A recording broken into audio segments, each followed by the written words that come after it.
a lot of the things too happen, and then they don't really make the news. Like one particular case, there is a young female. The police had come to a local convenience store, and she was kind of out back, and they were saying like, "Oh, we got reports that kids were drinking out here," and and she was on like I guess probation or something. They obviously knew who she was, and they were like, "Oh, we need to look in your bag," and I was like, "You don't have to let them look in your bag," and she's like, "Oh, I'm not gonna," she was about to let them do that. So there's all kinds of things that happen where it's rare too. Like you may not even see the impact of something. Like I was at a social gathering one evening on a Saturday night, just like a cookout among friends, and there were non-Free Staters there. And at one point, this guy, and, I'm an accountant. He was an accountant, so we were really getting into it and having a good old time. But he mentioned like, "Oh, something interesting happened to me today. I was downtown and these people paid my meter and they left a card." And I was like, "Oh, tell me about that. What do you think?" I was like, "Oh, this is awesome. I used to get so many tickets and in Keene, and this is like the best thing ever." And then I was like, "Oh yeah, I was out earlier today, and it was probably me." Like I told him that. So it was like he was like, "Oh yeah, you're the man." And it's not often that you get to see the results, and sometimes you may like it's interesting, like coming to an event like this. I have a lot of people come up to me and they're like, "I've seen a lot of YouTube videos, and like this lady here, and it had an impact on their life." You don't even know the amount of impact that you're having, and so it's hard to quantify, I guess is my answer. The whole thing about court, I mean, it was like a great blessing from the state that they sued us. It got us all this press attention. They didn't have a case to begin with. I mean, you really couldn't have asked for a better situation as far as the state's poor response. And I think it shows that they're getting into new ground. Most of us here have faced some level of criminal charges for our activism in the past, and the fact that I wouldn't say they stopped using criminal charges against us, but the fact that they were trying out this new territory, this civil court, this like friendlier court with us, which I know far less about, which seems far more complicated than criminal court. It's new ground. Fortunately, we had an attorney that stepped up to the plate for us, John Meyer, and he does a whole lot for a lot of good people, providing free legal services. So in addition to like us up here, there are people behind the scenes that are really helping make things work. I think we still probably would have won the case without him, but perhaps they would have slipped us up in a bunch of the legal stuff that we had no idea how that works. So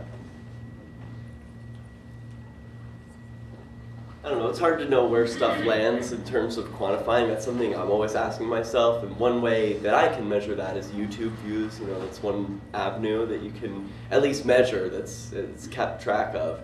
And that's a couple of the videos, or a handful probably, from Keene have gotten well over 1 million views, which is, that's a huge win anytime.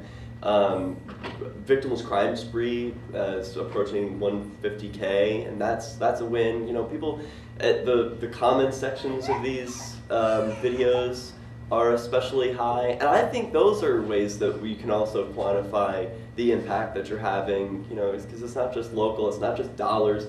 You mentioned one way to quantify Robin Hood is that the donations are coming in. You can see dollar signs, but with YouTube, with all the other avenues, like with LRN, it can be tough. How many people are listening? At any given time, you don't really know, but right. You are.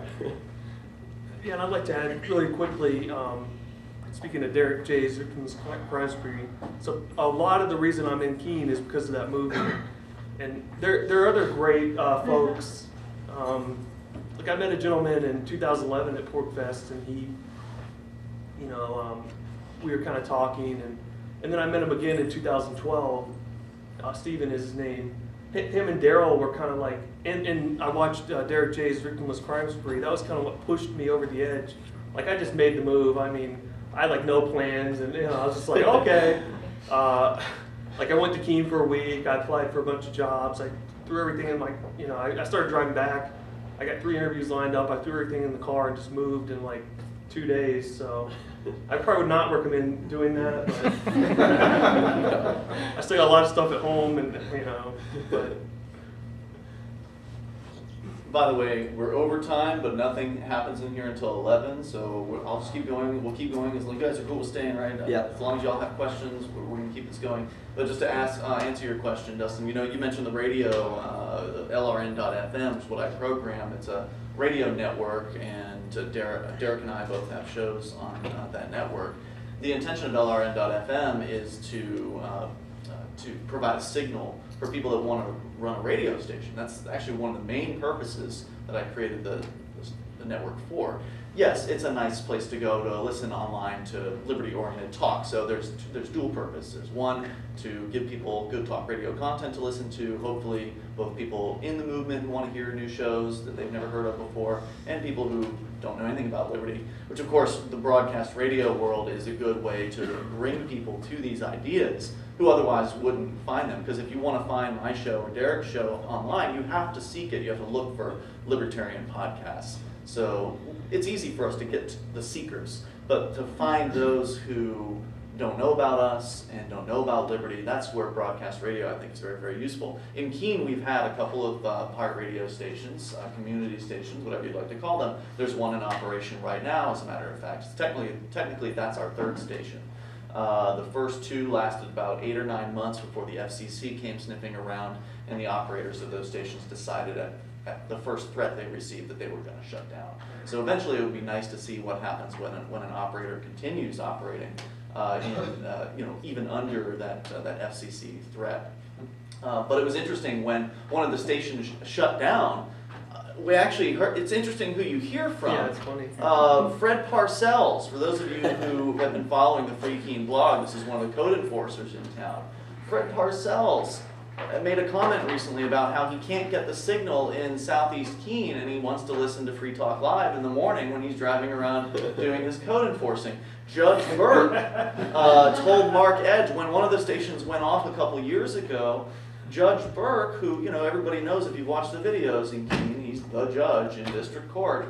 He was in the YMCA working out as he tends to do, and Mark was working out at the Y at the same time. And Burke knows who Mark is, and Burke made a comment to Mark about missing listening to our radio station, and he wondered when it was going to come back on the air. So not only do you not know whose lives you're touching as far as just the regular folks out there, it's an amazing number of the bureaucrats themselves and the government agents who are listening and paying attention, and that can't be a bad thing. So do we have any other questions at this moment?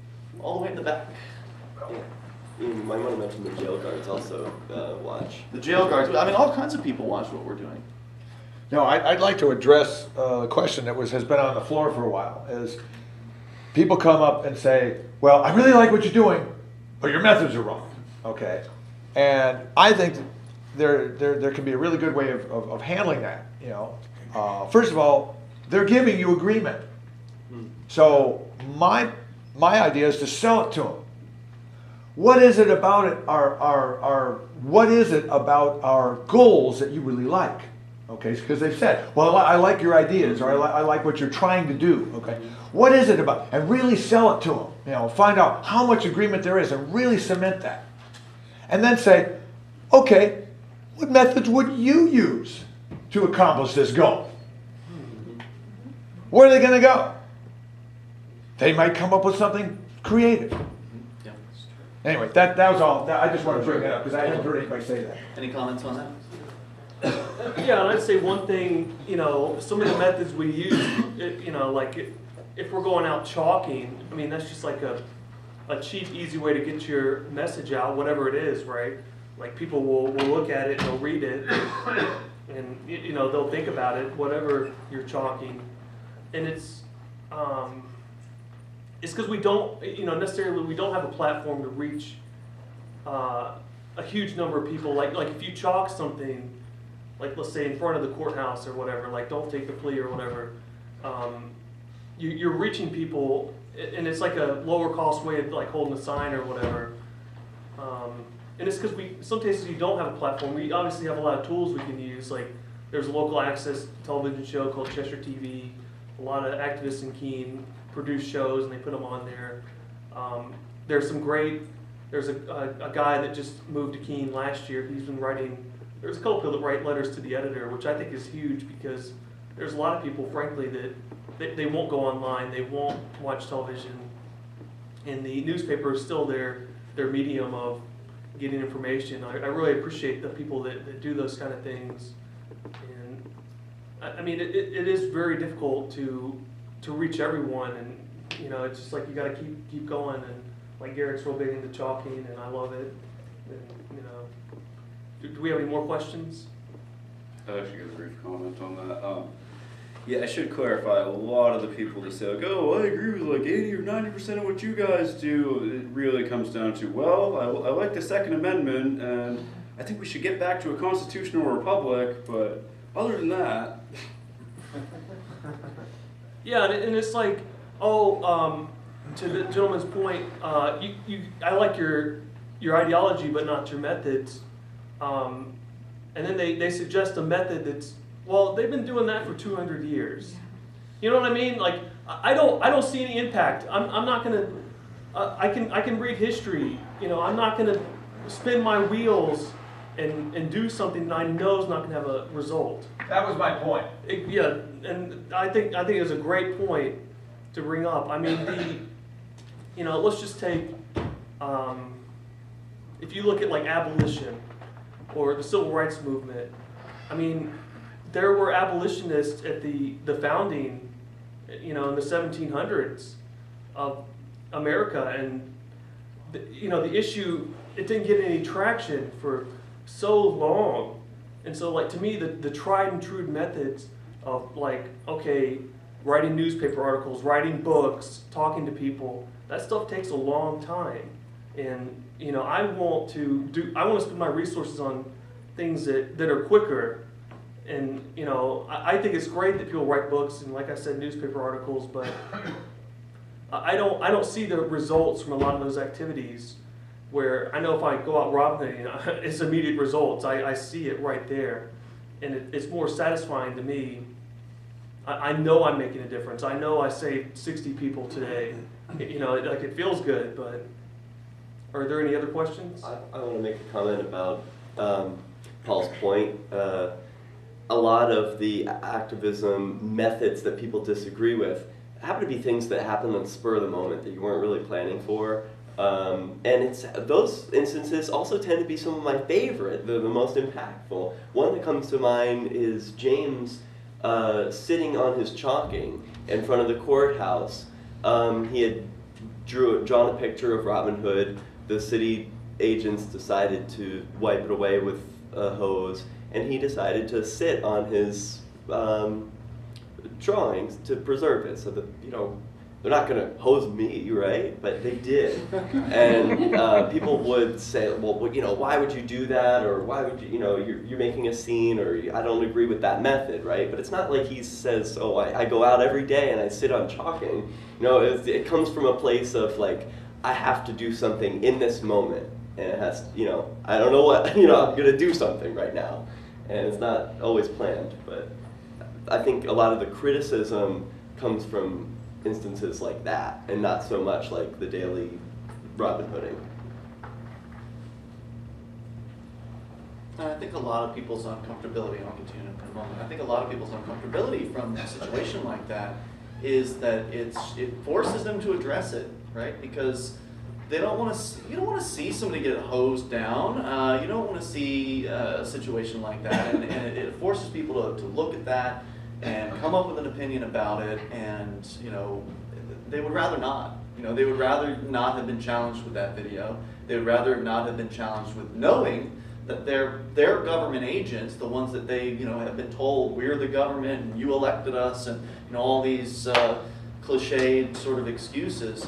They don't want to believe that their neighbors, in a lot of cases, these are people they might know as well. You know, talk about Keene being a small town. When some bureaucrat misbehaves, a lot of the people who feel uncomfortable about that probably know who that person is. They might go to church with him or her. They might have some sort of a social group interaction with that person. They may be their friends for whatever reason. These people know one another, and so to see someone they know behaving, well, George, the janitor, sprayed down that boy with a hose? Well, he must have done something to deserve that. My friend wouldn't do anything bad like that. So who knows what internal conversations people are having and that they're forced to have by this direct action. In a lot of cases, we're talking about non-cooperation. Basically, it wasn't civil disobedience. You just were kind of obstructing what they were trying to do.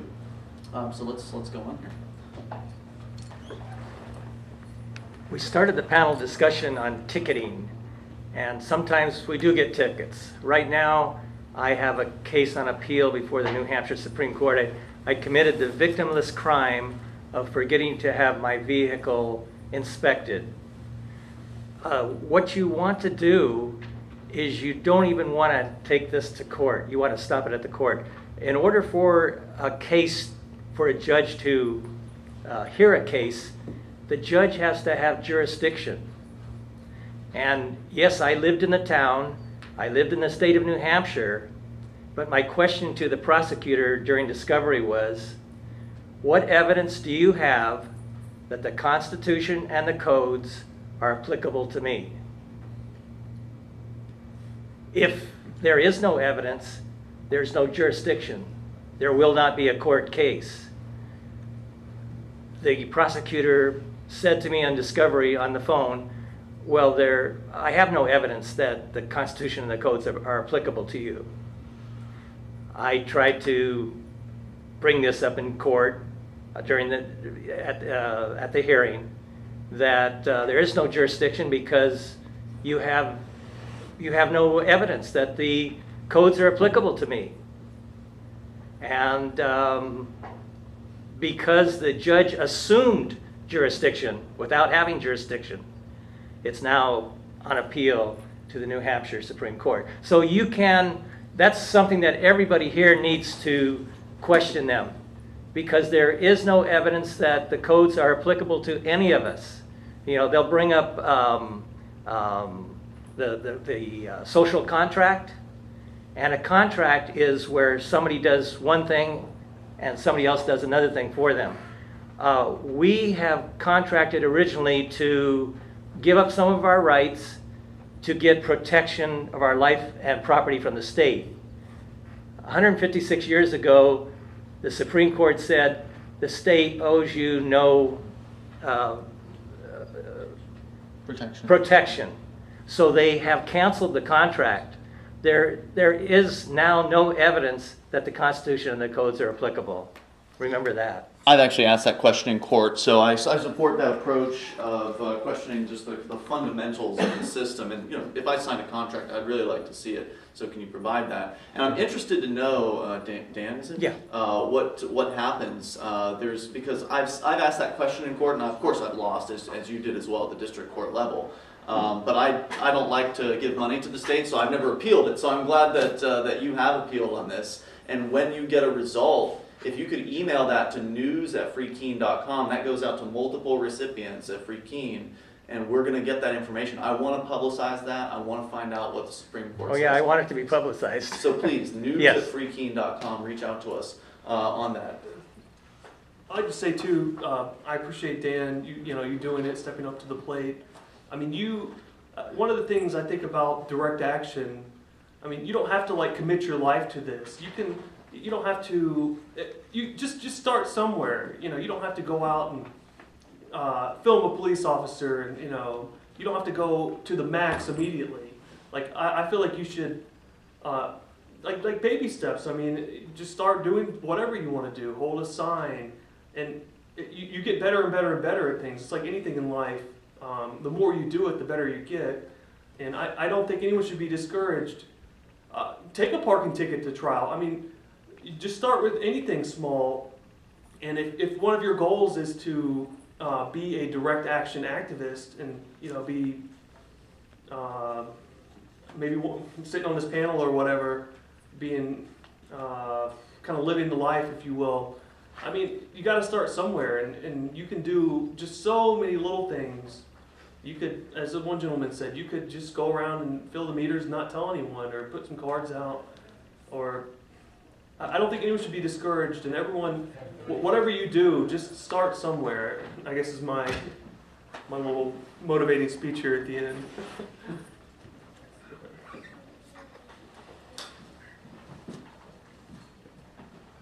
So you guys have recorded a lot of stuff. You've had cameras knocked around.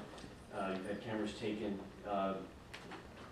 What would you recommend for actually carrying and using? Do you guys have a particular brand of camera that you like, or a type of camera, like you want something small that's easy to carry, easy to use? What are your recommendations on that? Canon Vixia, right? Am I right? Startup times on the Vixia are a little I've been long using in the Canon end. Vixias as well. Sony Handycam and Canon Vixias are the most popular. Can we get that on mic though, please? Yeah. Sony Handycams and Canon Vixias have become the activism standard, I think. Yeah, they're cheap enough, and if they get stolen, you don't cry. And the replacement parts, other people have them. They're great tools. I would say too, I mean, I started off with a flip video camera, just a real cheap one. That is a cheap way to do it. It works pretty well. One of the issues I had was, like, I was holding it and like someone knocked it out of my hands onto the ground. And something like this, you can get a little bit better hold. It'll have better. This is a Sony Handycam. It's like a $200 camera. You probably can find it on eBay for even less. It shoots HD. The audio is great. As Garrett was pointing out, the startup time is phenomenal. Like, you open the screen and, you know, okay, it's on, you know, it's ready to go. So I mean, like Garrett and I both use Handycams now. And, you know, Garrett has like a few little tools maybe he can show you. He has like a little grip there for stabilization. There's some things you can do to further improve your tools. You want to comment on that? Sure. One of the things, if I'm out doing Robin Hooding, I'm probably carrying that contraption called the X grip. It's a U-shaped design. That makes things so much more convenient. You can be filming behind yourself by just holding it in front of you and looking at the screen, or you can be filming like over your shoulder. You can mount it on your shoulder. So that device